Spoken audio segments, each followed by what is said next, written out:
A whiff of freedom, it's up the moor we go, hunting Dartmoor letterboxes, little prizes that collect the land and lore and turn memories to crystal. In stretches of freedom, we sometimes look further afield, targeting other pockets of letterboxing beyond its Dartmoor home. A mission in 2025 saw us collect all the Lundy Island letterboxes and fixed a taste for boxing on new ground, and this time we set our sights on the New Forest. But this time it wouldn't be so easy. Because although a letterboxing scene has existed there since around 1978 and has seen over 15,000 registered stamps there over the years, in Sod's Law the whole scene had nearly drawn to an end, and the only boxes that remained were the last to be brought in. As far as we could gather, the scene lacked the numbers to keep the game going, and although an agreement was made with the National Park officials for letterboxing to take place in the forest, one of the conditions was that apparently it was not allowed to be advertised, so it's no surprise participation faded. The first challenge was getting our hands on some clues. Pets Around the Forest, number 12. But belonging to a secret society isn't without its perks, and one of our contacts pulled through and shared clues for 20 boxes and tasked us to bring them in. There was no guarantee any was still there, but as it was the last chance to collect some new forest boxes and the clock was ticking, we had to try. Off we went to a new land, led by letterboxing to feast on new horizons, as much history and folky stuff we could cram between the tasty grub and booze. And history we found. The New Forest is bloody spoilt for it, with endless opportunities for stamps to tell it. Just like Dartmoor, it was originally established as a royal hunting ground in the 11th century by William the Conqueror, aka Billy the Conk, who sounded like a bit of a plonker, punishing anyone that would agitate his hunting targets with death, blinding, or cutting off the hands, depending on the crime. The forest over the centuries was then central to greedy amounts of British history, from its trees being used to build the Navy's galleons, it playing many military roles due to its proximity to Europe, and even a secret coven of witches magicking an energy triangle towards Europe to ward off a Nazi invasion. The fact we couldn't collect a stamp encapsulating that genuinely hurt. But I suppose we had to consider ourselves lucky we peasants could visit at all. Welcome. Please enjoy yourself. However, if you scare my deer, I will hang you with your own bootlaces.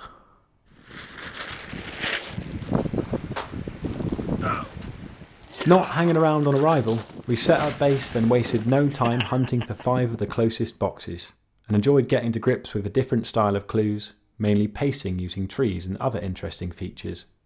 30 paces on 235 to a triple trunk birch and willow tree. From Dockens Water Ford and Footbridge, follow track initially northwest round bend to a single bar gate. Continue westerly along track, passing 3 concrete culverts to a Y silver birch at the brow of the hill. From the SB, go 174 degrees to the first pine on the left.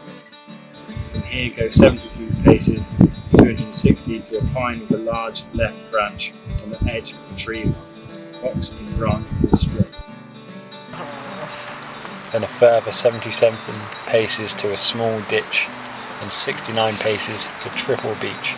Go 18 paces on 288 to beach, 10 paces from fence and 15 paces south of the depression. Box in roots. Feeling confident we found each box site but no box, we concluded this was likely no coincidence, and the first series of 12 we were hunting had all been taken in, which cut our chances from 20 to 7 boxes. Not a great first day for boxing, but we weren't bothered. We were happy being taken to secret spots in the forest and yapping about the comparisons and differences to Dartmoor and its letterboxing scene. Day 2 was far more successful. This one here, innit? Did I hear something, or are my ears deceiving me? Yes!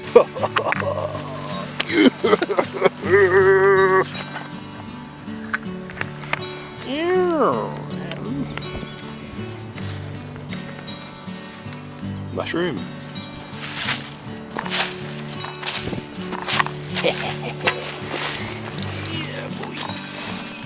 6 of the remaining boxes were for different wild mushrooms on a walk set out around Bramshaw Wood. An exciting prospect, as stamps with a connection to the land or area in which they're hunted are generally well received and a fun way to learn something. There was also a bonus box nearby to find, of a chihuahua. Turn to a gravel and turn left.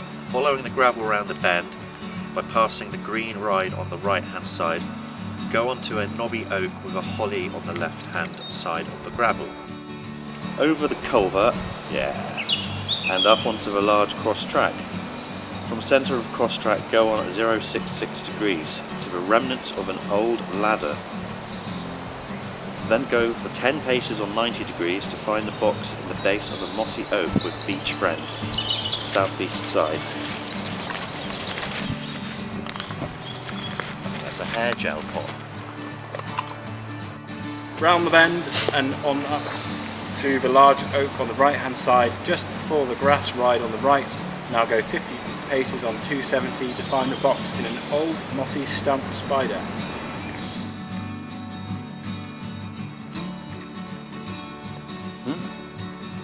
It's a different shaped pot. Ugh. Yeah, it's got a book in it. Ah. Before we realised boxing was on its way out in the New Forest, I naively hoped we'd be able to structure the trip like our own royal hunt, finding and therefore catching a stamp for each beast of the chase. A deer, a bull, a wolf, a unicorn, the elusive white hart, and even a badger for the team with the coolest name in football. But no, this wasn't to be. We were to settle for 7 soulless shop-bought stamps of fungus and a little Mexican doggy. But hey, better than nothing, which is all that's available now if the boxes we brought in really were the last ones. The video where I feel like Simon's done his best job to explode again.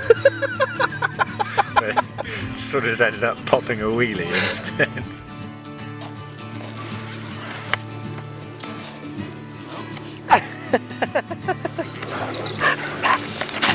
Why have you written that on my car? I haven't wrote that. You wrote that. With no more boxes to hunt, we used day 3 to go for a meaty walk and explore the forest good and proper. We didn't find any more boxes, but we did see lots of cool things, including some deer, and even found an antler, the best find of the trip.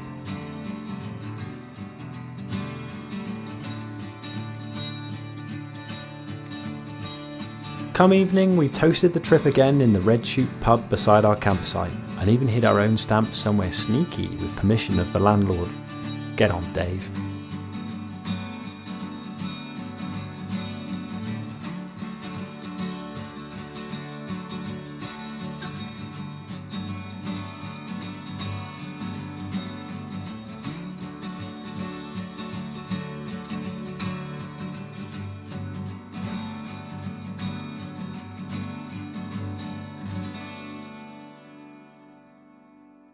After one more sleep under the cosy beer blankets, we set out to enjoy the last day to ward off the inevitable crash back to reality. Give it 2 minutes.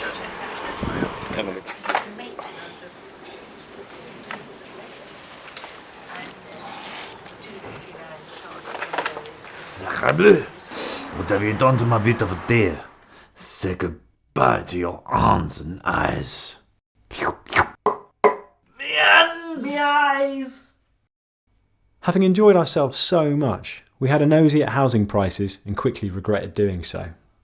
We then popped into the New Forest Heritage Centre in Lyndhurst to gawk at all the stuff, then finished our trip with a walk out to Hurst Castle to wave at the corkheads on the Isle of Wight and settle a score.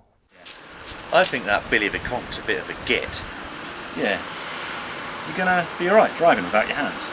I should be alright. I think my piano career's over. Should we sort him out? Yeah, I've got an idea. Let's go. Right. This way.